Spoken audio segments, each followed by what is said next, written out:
महापरमहंसाय स्वादित चरण कमल चिन्ह मकरंदाय भक्तजन मानस निवासाय श्री रामचंद्राय नमः।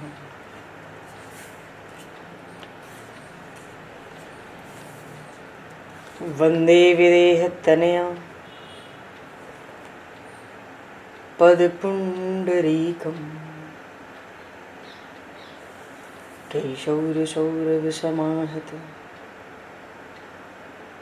योगिचेतं हन्तुं प्रतापमनिशं मुनिहंससेव्यं सन्मानशालिपरिपीत परागपुञ्जम्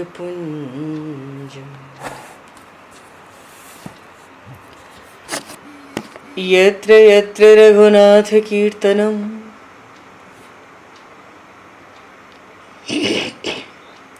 तत्र तत्र कृतमस्तकाञ्जलिं बाष्पवारि परिपूर्णलोचनं मारुतं नमत राक्षसान्तकं कुन्द इंदुसमदेह उमारमण करुणायन जाहि दीन परनेह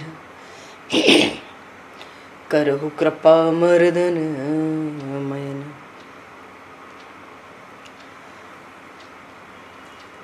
प्रहलाद नारद पराशर पुंडरीक व्यासे अम्बरीश शुक शौनक भीष्म दालभान रुक्मांगद अर्जुन वशिष्ठ विभीषणादीन एतानहं परम भागवतान् नमामि। श्री सीतानाथ समारंभां श्री रामानन्दार्य मध्यमाम् अस्मदाचार्य पर्यन्तां वन्दे गुरु परम्पराम्।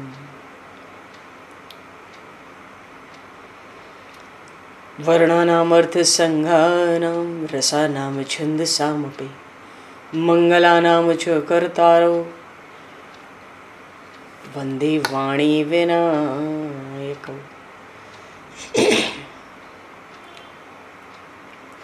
नान्यास्पृहा रघुपते हृदये स्मदीये सत्यं वदामि च भवान् किलान्तरात्मा भक्तिं प्रयक्ष रघुपुङ्गवनर्वरां मे कामादिदोषरहितं कुरु मानसं च। भक्त भक्ति भगवंत गुरु चतुर्नाम वपु एक तिनके पद वंदन के नाशहि विघ्न अनेक। बंधु तुलसी के चरण जिनकी न्यो जग काज कल समुद्र घोरत लगो प्रगट्यो सप्त जहान। श्री गुरु चरण सरोज रज निज मन मुकुर सुधार वर्णो रघुवर विमल यश जोदायक फलचार। हरिशरण श्री राम जय राम जय जय राम श्री राम जय राम जय जय राम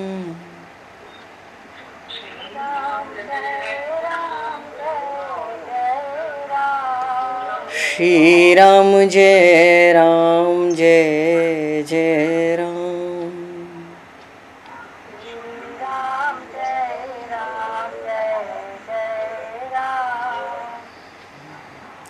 जय सिया राम जय जय हनुमान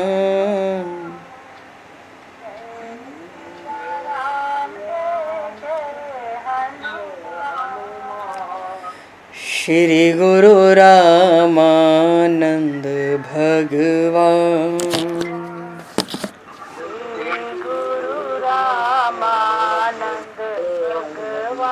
श्री गुरु रामानंद भगवान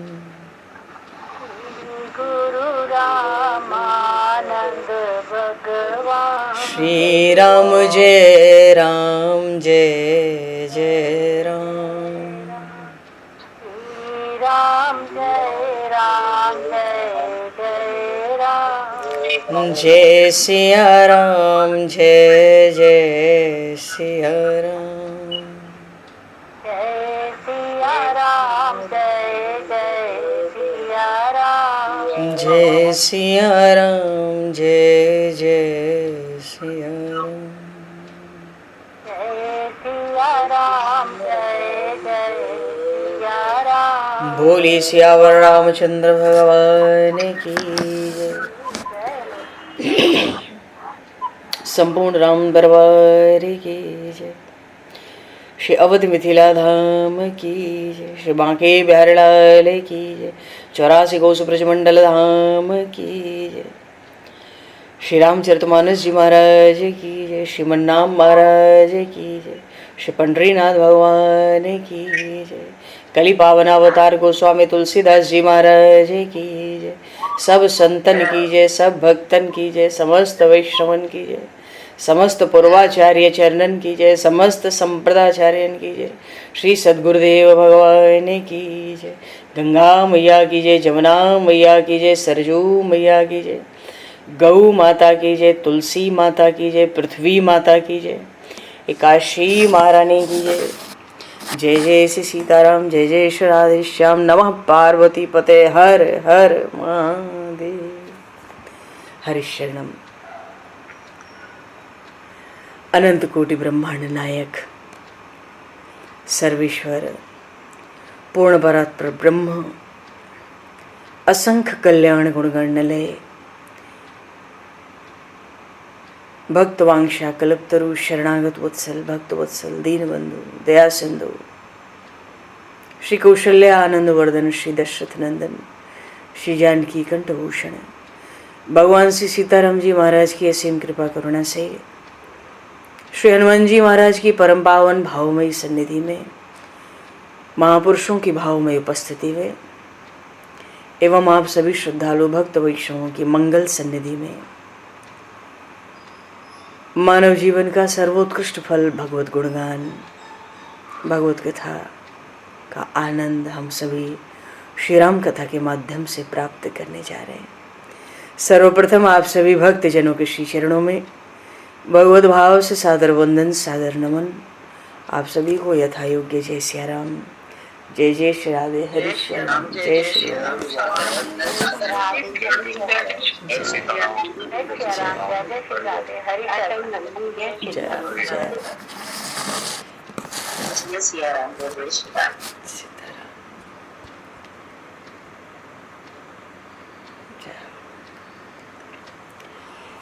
श्री रामचंद्र चरणों मनसा स्मरामि। श्री रामचंद्र चरणों वचसा गृणामि।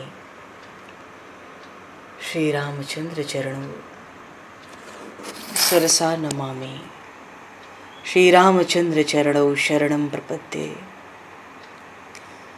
माता रामो मत्पता रामचंद्रः, स्वामी रामो मत्सखा रामचंद्रः, सर्वस्वं मे रामचंद्रो दयालुर्, नान्यम जाने नैव जाने न जाने।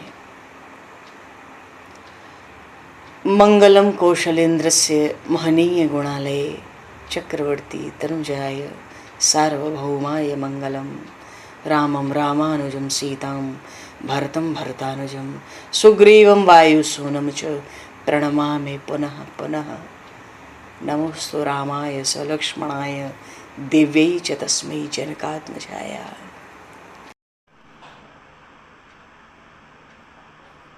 अब लंका की महारानी है तो वैसे भी बार बार प्रयास करने का उनका कर्तव्य भी है, क्योंकि लंका पूरी उनको नष्ट होती हुई दिख रही है, सबका विनाश दिख रहा है। तो बार बार रावण को समझाती हैं। श्री रामचरितमानस में 4 बार ऐसा प्रसंग आया जब मंदोदरी जी ने रावण को समझाया है। एक बार हनुमान जी लंका जला गए, तब बहुत समझाया, रावण नहीं सुना। और अब जब भगवान श्री राम सुबेल पर्वत पर आ गए हैं उन्होंने फिर से उस राक्षस राज रावण को समझाने का खूब प्रयत्न किया है, खूब प्रयास। नाथ भजहु रघुनाथ ही अचल होहि अहिबात। क्योंकि एक ये भी बात तो होती है ना यहाँ पर कि देखो, जिसके पहले तो ये विधान ही होता था कि पति की मृत्यु हो गई तो रानी महारानी सती होती थी, पर शास्त्र इसकी छूट देता है कि जिसका पुत्र वीर हो उसकी माता को बहुत आवश्यक नहीं कहा गया कि वो सती होए। अब यहाँ तो एक से एक वीर है। मंदोदरी जी के मन में ये भी तो बात है, फिर क्या होता है, अगला कौन राजा महाराज होगा, फिर उसकी क्या व्यवस्था होगी। राजाज्ञा में तो सबको रहना पड़ता है। इसलिए उन्होंने ये बात कही कि नाथ भजहु रघुनाथ ही अचल होई अहिवात।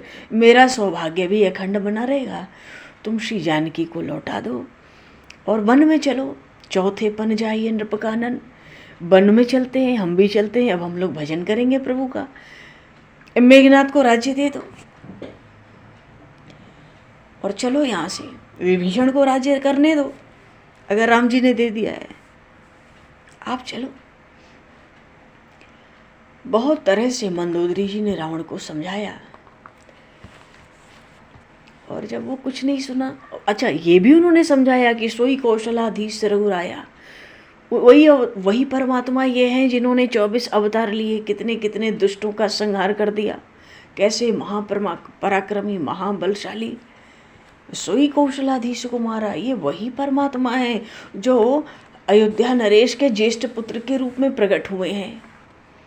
और ये जो लंका आ गए, अरे ये तो अहिल्यावन भी चले गए थे, ये खुद जनकपुर चले गए, ये स्वयं शबरी के पास गए थे, गिद्ध के पास ये स्वयं पहुँचे, सुग्रीव के पास ये स्वयं पहुँचे, तुम्हारे पास भी ये स्वयं पहुँच रहे। आयहु करन तो ही पर दया, तुम पर दया करने आए हैं, कृपा करने आए हैं। अब वो लंका में आ चुके हैं, उस समुद्र पर सेतु बन चुका है, और वो भी खेल खेल में 2-3 दिन में सेतु बना है। तो उनसे विरोध मत करो। विरोध तो उससे किया जाता है ना जिससे पूरा पड़े। तो बल बुद्धि किसी में तो नहीं पाओगे उनको, और फिर जीवन में जो करना था सब कर भी तो लिए हो। तासु विरोध न कीजिए नाथा, काल कर्म जीव जाके हाथा। इसलिए राम ही सौंपी जानकी, नाई कमल पद माथ। सुत कहूँ राज समर्पी, बन जाई भजिए रघुनाथ। अब इससे ज्यादा सार बात वो क्या सुनावे। ये दूसरा प्रसंग है जब रावण को उन्होंने समझाया। आगे 2 प्रसंग और है रामचरितमानस में, उन्होंने बार बार रावण को समझाया। जब तक रावण जीता रहा तब तक समझाया। वो तो कहती हैं आज मेरी बात मानो, अपना क्रोध छोड़ो। भला आप ही बताओ, रघुनाथ जी से विरोध करके कब किसका पूरा पड़ा है। अरे जिन्होंने बाल्यावस्था में ही ताड़का और सुबाहु को मारकर विश्वामित्र के यज्ञ की रक्षा की, और सुबाहु ताड़का को मार के अपने प्रभाव को बाल्यकाल में ही प्रकट कर दिया। खेल में ही पापी मारीच के बहाने से अपने बाण का प्रताप दिखलाया, मारीच को मारा नहीं। 100 योजन दूर समंदर के इधर फेंका, और वो बाण भी बिना फर का बाण था, उसमें नोक भी नहीं लगी थी आगे। तो बाण का प्रताप ही तो दिखाया कि वो मरा भी नहीं, 100 योजन दूर आके गिरा, घायल भी नहीं हुआ। और फिर सब राजा आए थे ना जनकपुर में, मिथिलापुरी में, तो जिनको अपने अपने बल का खूब अभिमान था, राजा क्या 3 लोक से देवता असुर दैत्य दानव सब आए थे वहां स्वयंवर में श्री जानकी जी का वर्ण करने के लिए। सब राजाओं के वेश में आए थे, तीनों लोक के। मंदोदरी जी रावण को समझा रही हैं, सब राजाओं का बल मत दिया, सबके अभिमान को मत दिया, शिव जी के कठोर धनुष को तोड़ा।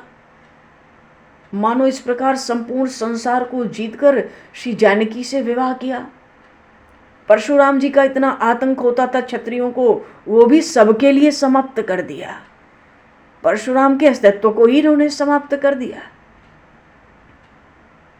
कपट से काग आया था वो जयंत इंद्रबुद्ध, उसको दंड दिया पर जीवित छोड़ा क्योंकि वो शरण आ गया था। अब आप शरण चलो, वो आप पर भी कृपा करेंगे। उन्होंने जयंत पर कृपा की। शरण में जाने पे अपराध नहीं देखते हैं। आप अपने पाप और अपराधों की ओर अपनी दृष्टि ही मत डालो, आप तो उनके स्वभाव और उनकी शरण की ओर देखो।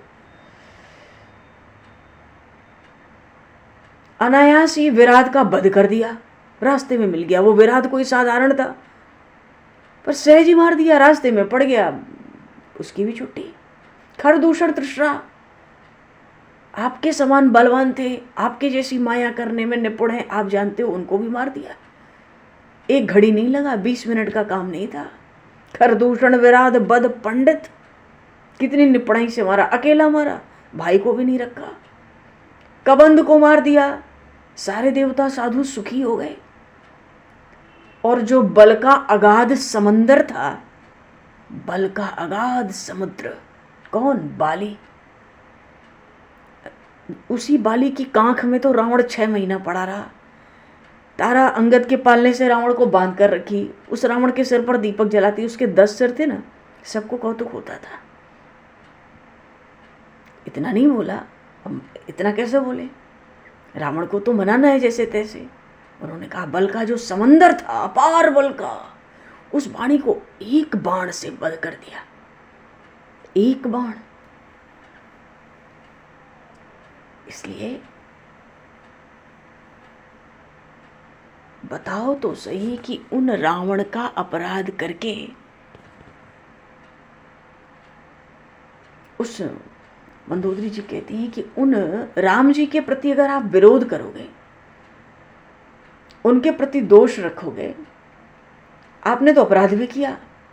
आज तक किसकी कुशल हुई है, किसकी होगी?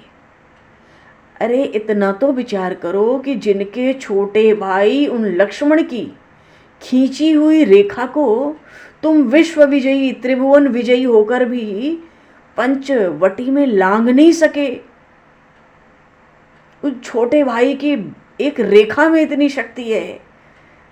श्री जानकी को लाने के लिए जानकी को तुमने बाहर बुलाया, तुम उस रेखा को भी नहीं लांग सकी। लक्ष्मण जी ने रेखा खींची और उनका एक दूत आया, समुद्र को पार करके एक छलांग में नगर को उलट पलट कर खूब अच्छी तरह जला गया।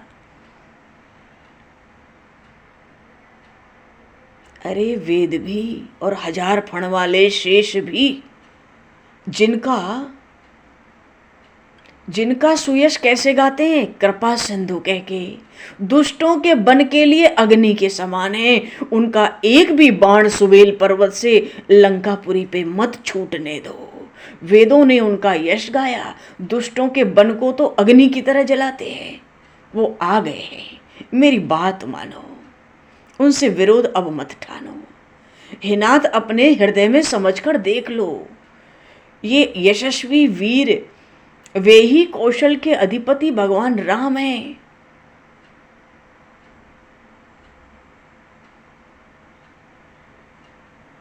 मानो महर्षि पुलस्त, तो उनका यश तो चंद्रमा की तरह फैल रहा है, उसमें कलंक क्यों बनते हो?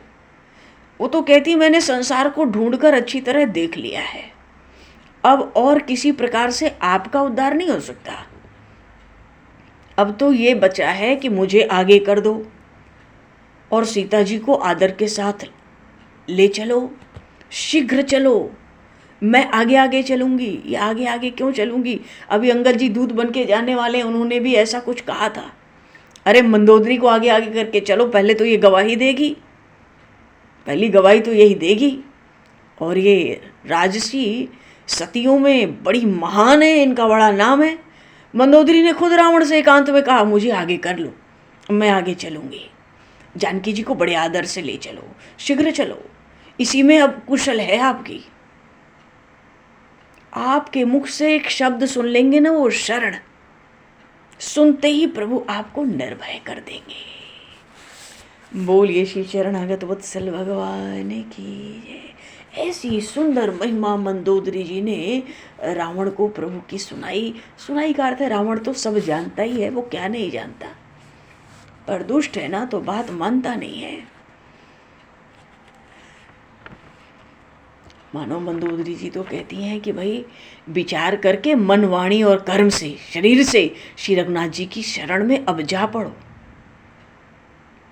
नहीं तो देखो हर तरह से समझाया जाता। अभी तक रावण कुछ बोला नहीं, अब थोड़ा सा अपने वाणी में परिवर्तन लाती हैं। कहती हैं अब तो मनसा वाचा कर्मणा श्री रघुनाथ की शरण में जाओ।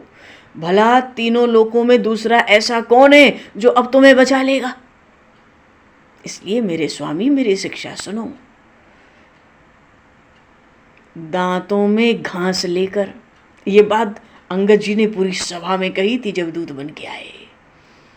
दांतों में घास लेकर करते, दांत के बीच में घास, एक कुछ तृण दबाकर अपने पूरे परिवार के साथ श्री राम जी के पास चलो। परम पवित्र उन श्री जानकी जी को अपने हाथ ले लो। उन जगन्माता का हरण करके कुल में लगे कलंक को श्री रघुनाथ जी की शरण में जाकर धो लो। दूर क्यों नहीं कर लेते अपने ये दोनों मस्तक, हे दशग्रीव, उनके श्री चरणों पर रखकर अपने सब दोष दूर कर दो।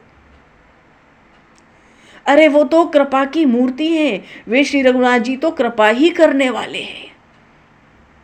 आधे क्षण के लिए भी तुम पर क्रोध नहीं करेंगे। अरे जिन्होंने स्वयंवर की सभा में शंकर जी का धनुष तोड़कर संपूर्ण राजाओं का मान मर्दन करके श्री जानकी जी से स्वयंवर के नियमानुसार विवाह किया, उन्होंने एक क्षण में परशुराम का प्रताप और बल खींचकर अपने हृदय में धारण कर लिया। मानो बिल्कुल निष्प्रभाव कर दिया उस दिन परशुराम जी को। जिन्होंने खेल खेल में स्वर्ण के बने उस मृग मारीच, उस कपट से बने मृग मारीच को क्षण भर में मार दिया, अहंकारी बालिका संहार किया, वे ही महाराज श्री दशरथ कुल के चंद्र, अपार बलशाली शारंग धनुषधारी श्री राम आ गए हैं। अरे उनके दल में सुग्रीव जैसे श्रेष्ठ मंत्री हैं, अपार बल रखते हैं वो, और अत्यंत बलवान विशालकाय अन्य सेना नायक हैं, बड़े बड़े उत्तम योद्धा हैं, वज्रों के समान उनके शरीर हैं, बड़े निर्भय हैं। संग्राम विजयी पवन कुमार को देखो, एक पवन कुमार ने क्या हालत की थी तुम्हारे लंका की, तुम्हारे रहते, तुम्हारे आंख के सामने तुम कुछ कर नहीं सके थे। जब वे सब वज्र जैसी शिलाएं लेकर दौड़ेंगे, अभी तो वो हनुमान आया था, कहता था प्रभु की आज्ञा नहीं थी, उसी से डर रहा था, लंका जला गया। अब तो वो युद्ध करने आए हैं। वो जब वज्र की बरसात करेंगे, उस क्षण भर में तुम्हारी लंका को कीचड़ बना देंगे, मानो धूल में मिला देंगे। तुम्हें अपने पूरे कुल और परिवार के साथ बांधने में वो अब देर नहीं करेंगे। इसलिए तुम मेरी हितभरी कल्याण की बात मान लो। अब भी शंकर जी का नाम क्यों लिया? क्योंकि भगवान शंकर का वरदान है रावण को, और उनकी सहायता का, न उनके वरदान का बल रखो न उनकी सहायता का। इस समय शंकर जी को भूल जाओ, राम जी की शरण में जाओ। और तुम्हारा भाई विभीषण पहले ही उन कौशल नरेश श्री रघुनाथ जी से मिल चुका है, और वो तुम्हारे वरदान का सब रहस्य बता देगा। भगवान शंकर ने ही तो रावण को वरदान दिया था ना, तुम्हारी नाभि में अमृत कलश रहेगा। तभी तो 10-20 बार प्रभु ने युद्ध में रावण के हाथ सिर काटे, वो सब आ जाते थे नए नए।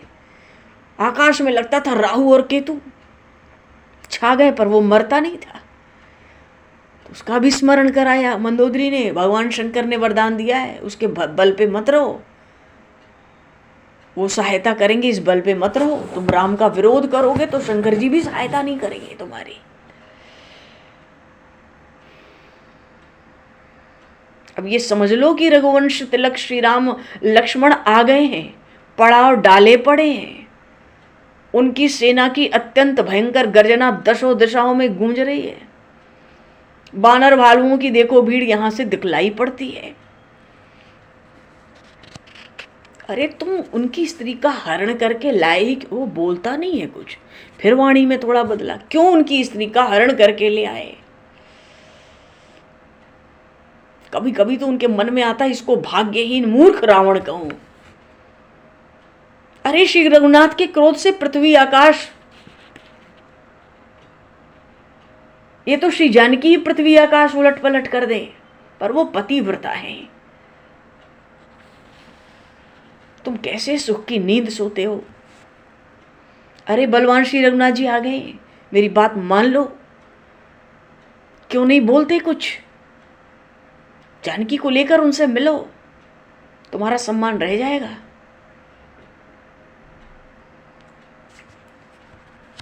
तुमने तो छल प्रपंच करके श्री सीता जी का हरण किया, इसीलिए बानर हनुमान लंका में आए और तुम्हारे स्वर्ण के इस किले को उन्होंने ध्वस्त कर दिया। जब मैंने समझाया उस समय भी, तब भी तुमने मूर्खतावश, तुमने कुछ रहस्य नहीं समझा। अब भी श्री जानकी को लेकर झटपट क्यों नहीं मिलते उनसे। अरे ये सिर पर चढ़ आए हैं, उन्होंने चढ़ाई कर दी है, वो सुबेल पर बैठे हैं। देखो लक्ष्मण ने धनुष चढ़ा रखा है। रावण के पैर पकड़कर रानी मंदोदरी कहती है,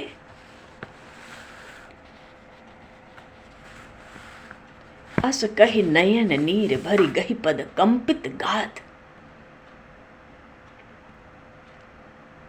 सुनता नहीं है, वो तो कहती है चरण पकड़ के, राज्य तो विभीषण पा चुका है, प्रभु ने उसको राज तिलक तो दे ही दिया है, अब तुम श्री सीता जी को देकर अपने प्राण क्यों नहीं बचा लेते।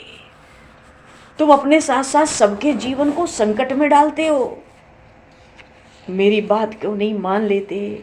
हे रावण, मैं तुम्हारे हित की बात कहती हूं। सूर कृपाल भय करुणा में अपने हाथ दूत पहिराए।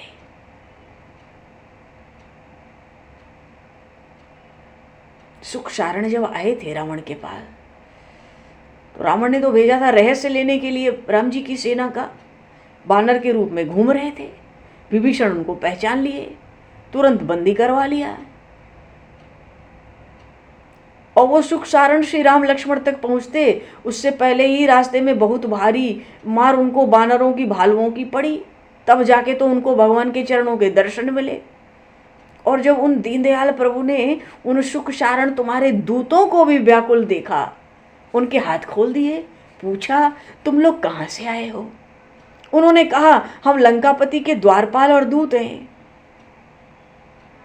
समुद्र के किनारे स्नान करने जा रहे थे, इतने में ही आपके सेवकों ने हमें पकड़ लिया। एक प्रसंग में सूरदास जी कहते हैं, सूरदास जी ने इतने आनंद से रामचरित्र कहीं कहीं गाए, बड़े सुंदर, बड़े रसमय। सूरदास जी कहते हैं कि इतनी बात प्रभु ने सुनी कि सुख सारण कहते हैं हम तो समुद्र के तट पर स्नान करने जा रहे थे, इन सेवकों ने हमें पकड़ लिया, बांध लिया। तो प्रभु तो करुणामय है ना, ये सुनकर कृपालु हो गए। अपने हाथों उन्होंने दूतों को पुष्पों के हार पहनाए, मीठी वाणी से उनको विदा किया। ऐसी सुंदर भाव है कि मंदोदरी ने रावण को बहुत समझाया। रावण को सुनना तो है नहीं। अंत में हार कर उसने यही कहा, नाथ भजहु रघुनाथ ही अचल होई आही बात। मेरा सौभाग्य भी अखंड हो जाएगा, अपने प्राणों की रक्षा तुम जैसे तैसे कर लो। तो चरणों में गिरी थी मंदोदरी, रावण ने बड़े प्रेम से उठाया और कह लाग खल निज प्रभुताई। दुष्ट तो था ही, अपनी महिमा का खुद गान, क्योंकि अभी तक मंदोदरी जी तो राम जी की महिमा का गान कर रही थी, उनका प्रभाव, उनका यश, उनके गुण, उनका स्वभाव। तो रावण अपना ही शुरू कर दिया और बड़े प्रेम से बात करता है, हृदय से लगाकर। अरे वृथा बेवजह तुम भय मत मानो, जग जोधा को मोहि समाना। त्रिभुवन में मेरे जैसा कोई योद्धा है क्या। और तुम तो जानती हो, वरुण कुबेर पवन जमकाला, भुजबल जिते हूँ सकल दिशपाला। वो वरुण देव हो या कुबेर भंडारी हो या पवन हो या यम हो या काल क्यों न हो, सबको भुजाओं के बल पर सब देवताओं को जीत कर अपनी सेवा में खड़ा किया है मैंने। मेरे समान योद्धा कौन है। और देवता की क्या बात है, देव दनुज नर सब बस मोरे, दैत्य दानव मनुष्य, देवता कौन है जो मेरे अधीन नहीं है। बात ठीक थी। जीते हुए चराचर झारी, सब किसी को स्वतंत्र नहीं रहने दिया था रावण। कहता सब तो मेरे वश में है, फिर कवन हेतु उपजा भय तोरे, क्या कारण हो गया कि तुम्हारे हृदय में भय होता है। तो तरह तरह से समझाया, अपना गुणगान करके अपने मुख से, और जाकर सभा में बैठ गया। मंदोदरी जी ने हृदय में ऐसा अनुमान किया, काल बस से उपजा अभिमाना, सच में मेरे इन स्वामी की मृत्यु काल सिर पर आ गया है, तभी तो इतना अभिमान है, बात सुनते नहीं, समझते नहीं। और सभा में आकर मंत्रियों से पूछता है रावण, अब बताओ करब कवन विधि रिपते जूझा, अब शत्रु से युद्ध कैसे होगा।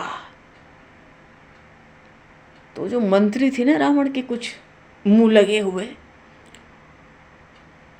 चाटुकारिता करते, ठकुर सुहाती, जो रावण को अच्छा लगे वही बोलो। वो मंत्री कहते हैं, बार बार प्रभु पूछो कहा, बार बार क्या एक ही बात पूछते हो। कौन सा भय है जिसके लिए हम लोग बार बार विचार करें। नरकपि भालू आहार हमारा, मनुष्य बानर भालू ये तो हमारा भोजन है, कोई प्रयास नहीं करना है, बढ़िया भोजन करना है, अब तो भंडारा है। देखो रावण जो है ना, ये नर बानर की बहुत उपेक्षा करता था, तभी तो वरदान के समय ये 2 शब्द उसने कहे थे, नर बानर छोड़ के। शत्रु की इतनी उपेक्षा ठीक नहीं होती है। आज भी उसके मंत्री यही कहते हैं, नरकपि भालू आहार हमारा। लेकिन गोस्वामी जी ने श्री रामचरितमानस में कहा, इन मंत्रियों की बातों को सुनकर आज प्रहस्त हाथ जोड़कर दरबार में कहता है, नीति विरोध न करिय प्रभु, मंत्रिन अति मति थोरी। मंत्रियों की बुद्धि बहुत कम है, नीति के विरुद्ध मत जाओ। एक बानर आया था तो इन सब की भूख कहाँ थी, ये सब मिलकर भी एक बानर नहीं खा सके, सबके देखते देखते उस बानर ने लंका जला दी। इनकी भूख कहाँ थी उस समय, क्या कर रहे थे ये। और जब असंख्य बानर भालू करोड़ों करोड़ों की संख्या में है, ये भंडारा करेंगे, भोजन करेंगे, इनकी बात मत सुनो। ये तो आपकी सामने ऐसी बात कहते हैं जो आपको अच्छी लगे, नाथनपुर आव यही बाती, इनकी बात सुनकर बात बनने वाली नहीं है। अब समुद्र लांघकर एक बानर आया और उसका गुणगान आज तक हृदय में सब गा रहे हैं, मन में, उसका बल, उसका पराक्रम, उसका तेज, उसका प्रताप, उसका प्रभाव, आज तक लंका में उसकी चर्चा है, सब भीतर भीतर उसका गुणगान करते हैं। क्षुधा न रही तुम्हें तब काओ, फटकार लगाई उसने मंत्रियों को देखकर, उस समय तुम लोग को भूख नहीं लगी थी कि तुम सब मिलकर एक ही बानर खा लो। तो जारत नगर कसन धरि खाओ, जब वो नगर जला रहा था वो हनुमान, तो क्यों नहीं पकड़ के उसको खा लिए। इसलिए महाराज कहता हूं, बात जो सुनने में अच्छी लगती है पीछे बड़ा दुख होता है। आप इनकी बात आज नहीं सुनो। जही बारिश बधायो हेला, उतरे उसेन समेत सुबेला। जिसने खेल खेल में समुद्र को बांध लिया, पूरी अपार सेना लेके सुबेल पर्वत पे बगल में बैठा है, क्या वो मनुष्य है कि तुम लोग खाओगे। सो भनु मनुज खाब हम भाई, ये तो सब गाल बजा रहे हैं, ये सब आपको मरवा डालेंगे। इसलिए तात मेरी बात बड़े आदर से सुनो, मुझे कोई डरपोक या भयभीत मत समझना कि मैं सेना से डर गया हूं या भयभीत हूं। वो मनुष्य नहीं हो सकता जिसने समुद्र बांध लिया खेल खेल में, पूरी सेना लेके सुबेल पर बगल में बैठा है। और अच्छी अच्छी बात प्रिय बानी जे सुनहि जे काहि, ऐसे नर निकाय जग आहि। मीठी मीठी बात जिनको सुनने में अच्छी लगती है, कहने में, ऐसे तो दुनिया में लोग भरे पड़े हैं। हर व्यक्ति चाहता है मेरे मन की बात कहो या मेरे मन की बात सुनो। कितनी बढ़िया बात प्रहस्त ने कही है दरबार में, प्रिय बानी जे सुनहि जे कहीं, ऐसे लोग संसार में भरे हैं। मीठा बोलो मीठा सुनो, पर औषधि तो कड़वी ही होती है। पर ऐसी वाणी जो सुनने में कठोर हो पर हमारा कल्याण हो, मानो ऐसी बात हम सुने जो सुनने में हमें अच्छी ना लगे, बुरी लगे, पर पीछे उस बात को सुनकर समझकर मानकर हमारा कल्याण हो, ऐसे मनुष्य बहुत कम है दुनिया में जो ऐसी बात को सुन लें कि भले सुनने में बात बड़ी खराब हो और पीछे हमारा भला हो जाएगा, मंगल हो जाएगा, कल्याण हो जाएगा, हमारे सब दोष कलंक समाप्त हो जाएंगे। ऐसे मनुष्य दुनिया में बहुत कम हैं। बचन परम हित सुनत कठोरे, सुनहि जे कहीं ते नर प्रभु थोरे। क्योंकि जो बात अच्छी लगती नहीं कोई सुनता नहीं, पूरी बात भी नहीं सुनेगा, उतना भी अवसर नहीं देगा कि हम पूरी बात सुना लें। पर जो बात अच्छी नहीं लग रही उसको सुनकर उसको मान लेना, ये बहुत बड़ी बात है। इसलिए मैं कहता हूं अब आप दूत भेजो। और फिर सीता देई करहु पुनि प्रीति, दूत भेजो, संधि प्रस्ताव, और फिर श्री जानकी को दो और उनकी शरण में चलो। हम सब चलेंगे और अपनी स्त्री पाकर अगर वो लौट जाएं और विरोध न बढ़ावें, यहाँ आकर भी यदि वो चुपचाप लौट जाएं तो बढ़िया बात है। और ना हित सन्मुख समर मही, तात करी हठिमार। स्त्री लेकर भी अगर वो युद्ध करें कि भाई अब तो आ गए, युद्ध किए बिना नहीं जाएंगे, तो ठीक है, युद्ध में हम लोग भी दो दो हाथ करेंगे। यहाँ कोई कमजोर तो है नहीं, यहाँ बल पराक्रम की कमी तो है नहीं राक्षसों में। और बात बिल्कुल ठीक थी, रावण पे बहुत बल था अकेले, मेघनाद भी गजब का था, कुंभकर्ण, रावण के पास ऐसे सैकड़ों थे जिनके आगे कोई देवता नहीं खड़ा होता था। ये सब रावण के सेवक थे। तो कहता है कि नहीं तो फिर ना रिपाई फिर जाई जो, तो न बढ़ाई अरार। स्त्री पाकर चले जाएं समझाने बुझाने से, तो हम लोग युद्ध क्यों बढ़ावें। और नहीं तो ना ही तो सन्मुख समरमय, तात करिए हठिमार, फिर आपके साथ हम लोग युद्ध करेंगे। और ये बात अगर आपको मेरी अच्छी लग जाए तो दोनों तरफ से आपका सुजस फैल जाएगा। इतने पे तो रावण इतना क्रोधित हो गया, जो श्री जानकी को देने को कहता, केवल मंदोदरी पर उसने कभी क्रोध नहीं किया। मंदोदरी ने बार बार कहा श्री सीता जी को दे दो, दे दो, चलो मैं आगे चलती हूँ। उसने कभी क्रोध नहीं किया। उसका भी बड़ा बड़ा कारण था, बड़ी बड़ी सुंदर सुंदर कथाएं हैं, कितना विस्तार होगा। पर और जिसने भी कहा अपनी बात में कि श्री जानकी को श्री सीता जी को दे दो, रावण ने तो बस भगा ही दिया लंका से हर किसी को। वो क्रोध में आ गया। उससे कहता है कि तुमको किसने बरगला दिया है, तुमको किसने बहका लिया है, तुमको ऐसी बुद्धि, सठ बुद्धि तुम्हें किसने दे दी। मुझे तो समझ नहीं आता, मेरे कुल में तू कैसे पैदा हो गया, इतना डरपोक। और जब रावण ने कहा ना बेन मूल सुत भयउ खमोई, इतना दुख हुआ प्रहस्त को, इतना कठोर वाणी सुन के चला भवन कही बचन कठोरा। उसने भी कठोर वाणी में उत्तर दिया रावण को, हित मत तो ही न लागत कैसे, काल बेबस कहूं भेषज जैसे। हे रावण, तुझे मेरी अच्छी बात ऐसे ही अच्छी नहीं लगती जैसे जो मौत के मुंह में आ पड़ता है उसको औषधि अच्छी नहीं लगती।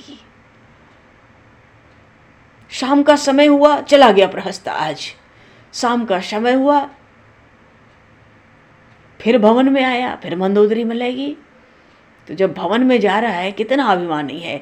भवन चले उन्हें रखत भुज बीसा, अपनी 20 भुजाओं के बल को, पौरुष को देखता हुआ जा रहा है अभिमान से।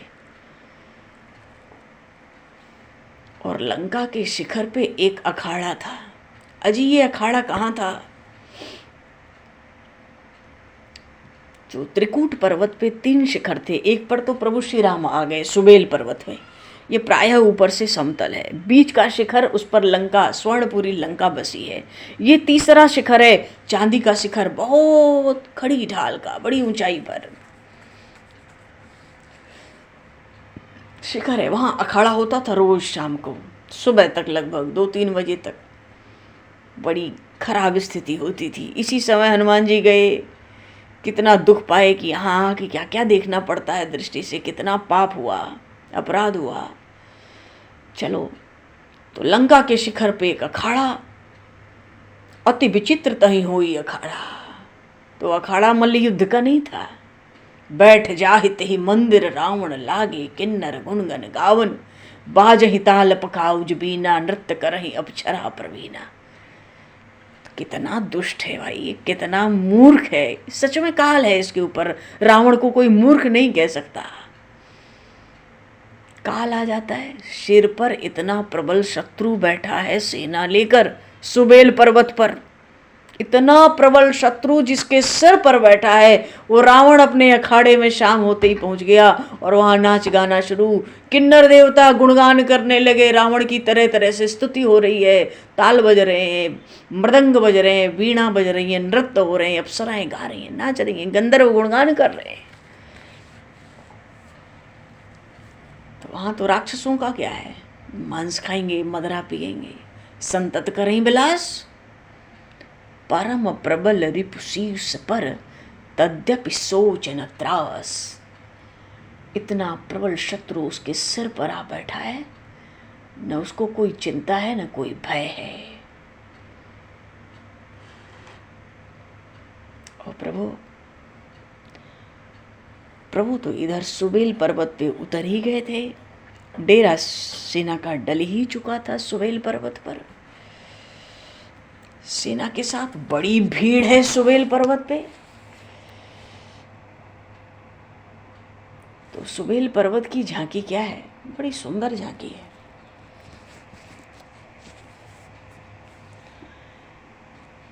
यहाँ सुबेल शैल रघुवीरा।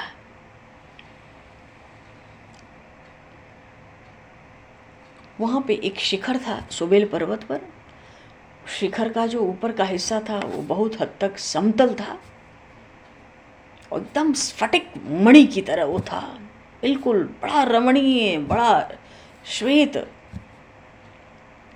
वहाँ बड़े सुंदर सुंदर वृक्ष, उनके कोमल कोमल पत्ते पुष्प लक्ष्मण जी महाराज ने ले लिए और लक्ष्मण रच निज हाथ डसाए।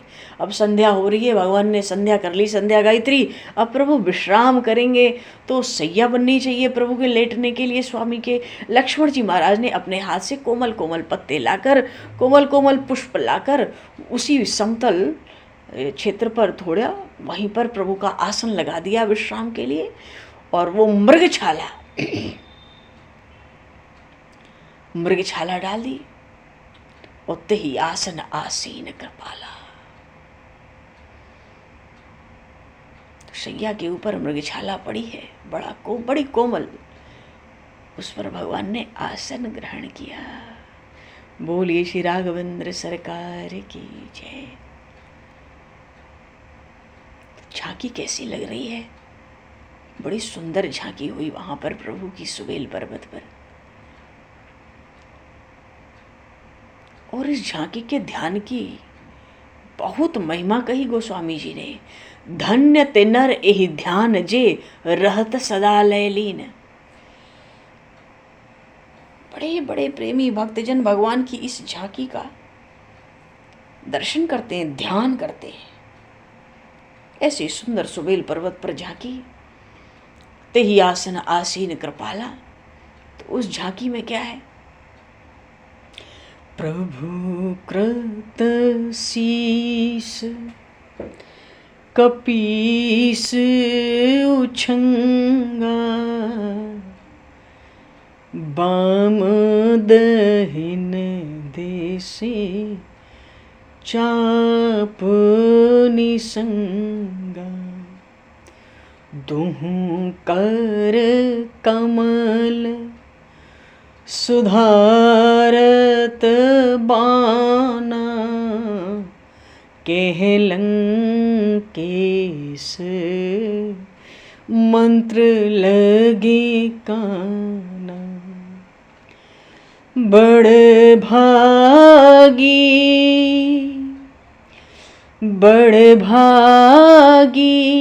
अंगद हनुमाना। बड़े भागी अंगद हनुमाना चरण कमल चापत विधि नाना। चरण कमल चापत विधि नाना। प्रभु पाछे प्रभु पाछे लक्ष्मण वीरासन। प्रभु पाछे लक्ष्मण वीरासन। कटिन संग कर बान सरासन। कटिन संग कर बान सरासन। जय जय सिया राम जय जय जय सिया राम। जय जय सिया राम जय जय जय सिया राम।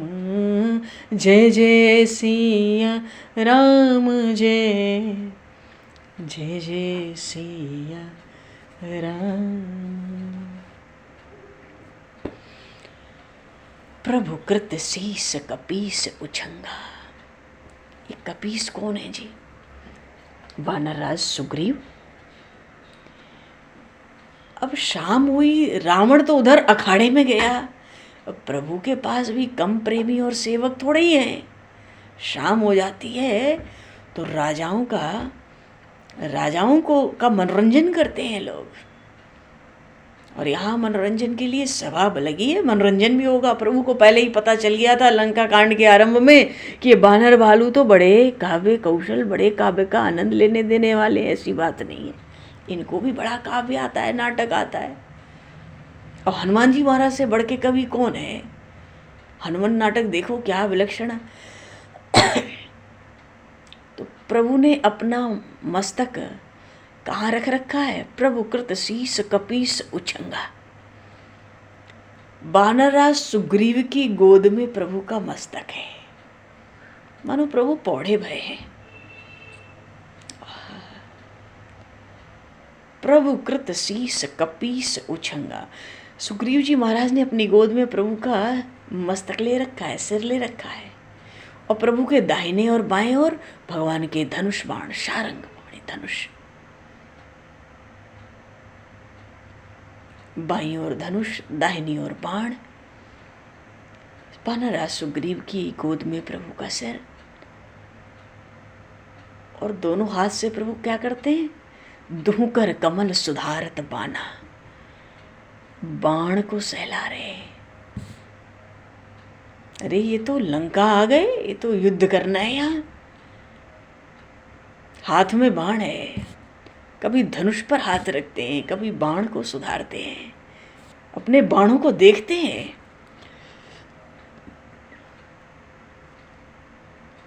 और एक तरफ से विभीषण जी प्रभु के कान के पास आकर मानो थोड़ा झुककर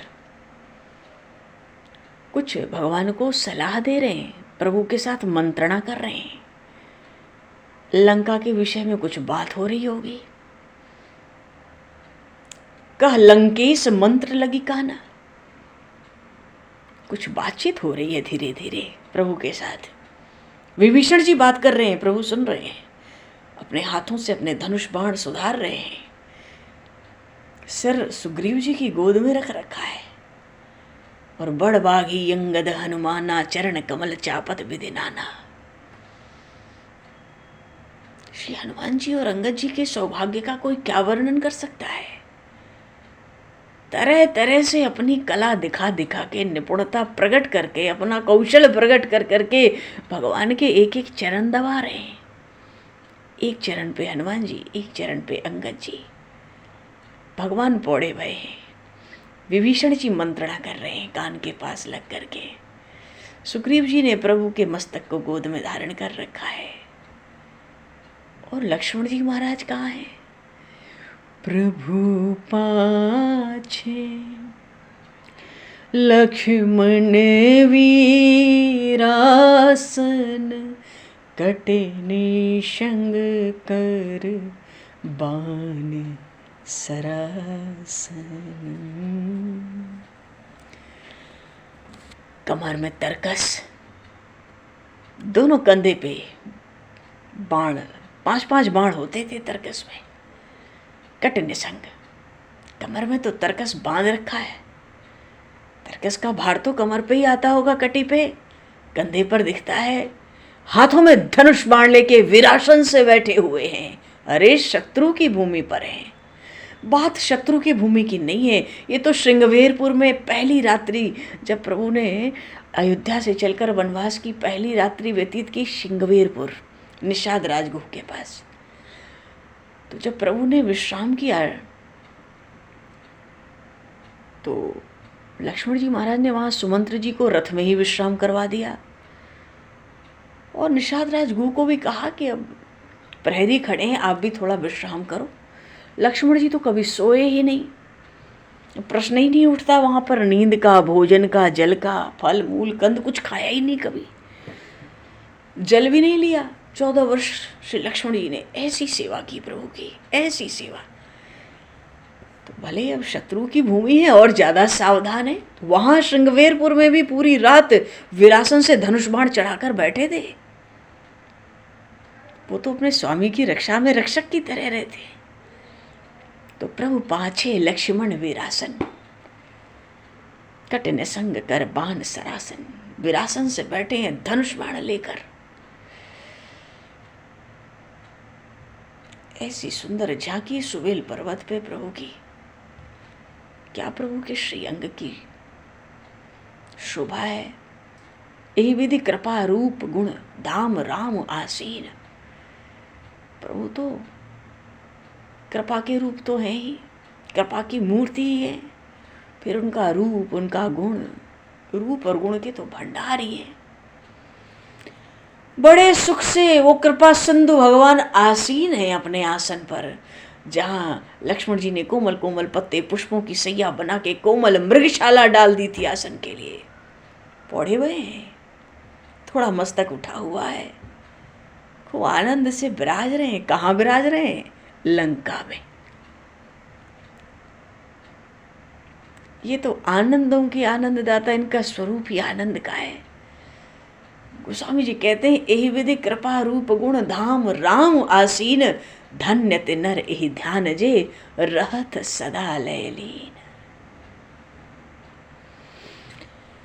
सियावर रामचंद्र की जय। ये झांकी बहुत सुंदर है। अभी इस झांकी में थोड़ी देर हम लोग और प्रभु को तो विराजमान रहने दो, और अभी तो मंत्रणा की भी बड़ी आवश्यकता है। विभीषण जी लगे ही हैं, और जहाँ लक्ष्मण जी विरासन से विराजमान है, पर क्या पूछना है। सेवा भी प्रभु को सुंदर मिल रही है। अंगद जी, हनुमान जी, चरण चमक चरण कमल चापत विधि नाना। ये तो बड़ा सुख का समय है, बड़े आनंद का, बड़ी सुंदर झांकी। आज प्रभु को यहीं विराजमान कराते हैं, और कल इसी झांकी से प्रभु कृपा करें। और आगे का प्रसंग भी बड़ा सुंदर। लंका कांड भी बहुत सुंदर है, कुछ भी कहो। भगवान के चरित्र ही ऐसे सुंदर हैं, भगवान की कृपा, भगवान के प्रताप, भगवान के प्रभाव से तो परिपूर्ण है ये लंका कांड। बोली सियावर रामचंद्र भगवान की, श्री हनुमान जी महाराज की जय। सब संतन की जय, सब भक्तन की जय, श्री सत्यनारायण भगवान की जय। समय को दृष्टिगत करते हुए दो पल प्रभु का नाम लेकर वाणी को विराम दे दिया जाए।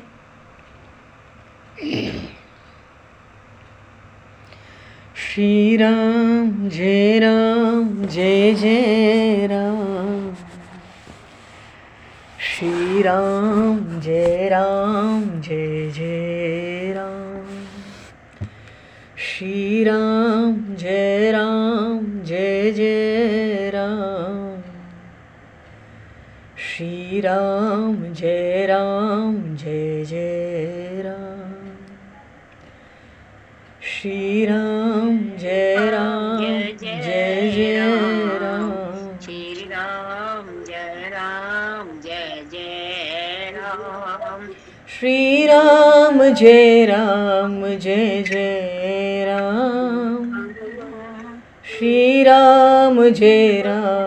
जय जय राम, श्री राम जय जय राम,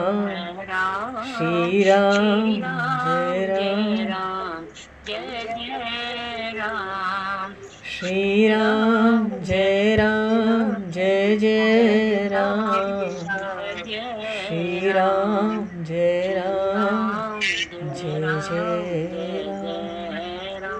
श्री राम जय जय राम, श्री राम जय जय राम, श्री राम जय जय राम, श्री राम जय जय राम, श्री राम जय जय राम, श्री राम जय जय राम, श्री राम जय जय राम, अक्षर का प्यारा जय राम जय राम, श्री राम जय जय राम, श्री राम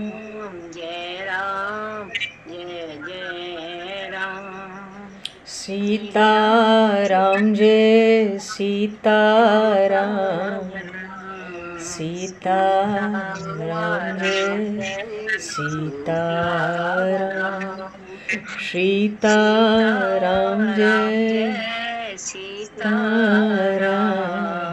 सीताराम जय सीताराम, सीताराम जय सीताराम,